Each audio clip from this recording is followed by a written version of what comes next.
किसी की सेवा करना, किसी की सहायता करना, किसी की मदद करना, परोपकार करना या करुणा रखना, ये सब ईश्वर के कार्य हैं।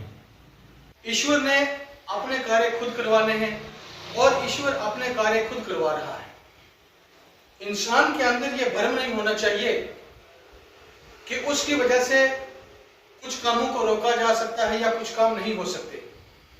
सेवा का मसला इंसान के जन्म में इंसान के हाथों पर ईश्वर सेवा की मोहर लगाकर भेजता है, तब जाकर वो समाज में आकर समाज की सेवा करने के योग्य बनता है।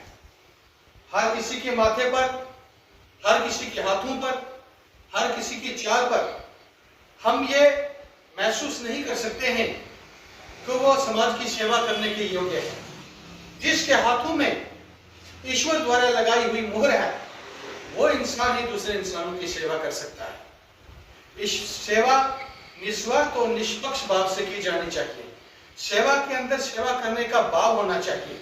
जो लोग अपने घरों को अंधेरे में रखकर दूसरों के घरों में रोशनी और चिराग जलाने के लिए निकलते हैं, यकीन मानिए उनकी जो पीढ़ियां हैं, कई पीढ़ियां उनकी जो हैं, उनके भविष्य को ईश्वर हमेशा रोशनी में ले जाने की कोशिश करते हैं। ये ईश्वर के कार्य हैं, ईश्वर खुद संपन्न करवाता है। आज पब्लिक वेलफेयर फंड का पूरा परिवार यहाँ पर पहुंचा और यहाँ पर ईश्वर के द्वारा दिए गए निर्देशों का हमने पालन किया। ईश्वर के द्वारा भेजे गए राशन हम यहाँ लेकर आए, तो ईश्वर के द्वारा दी गई हमारी जो ड्यूटी थी हमने उसको पूरा किया। हमारे जीवन का मकसद है हम उस मकसद को पूरा कर सकें।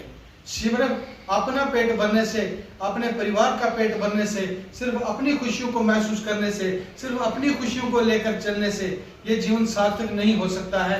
हमें जीवन को सार्थक बनाने के लिए ईश्वर के बताए हुए मार्ग पर चलना होगा, ईश्वर के दिखाए हुए मार्ग पर चलना होगा।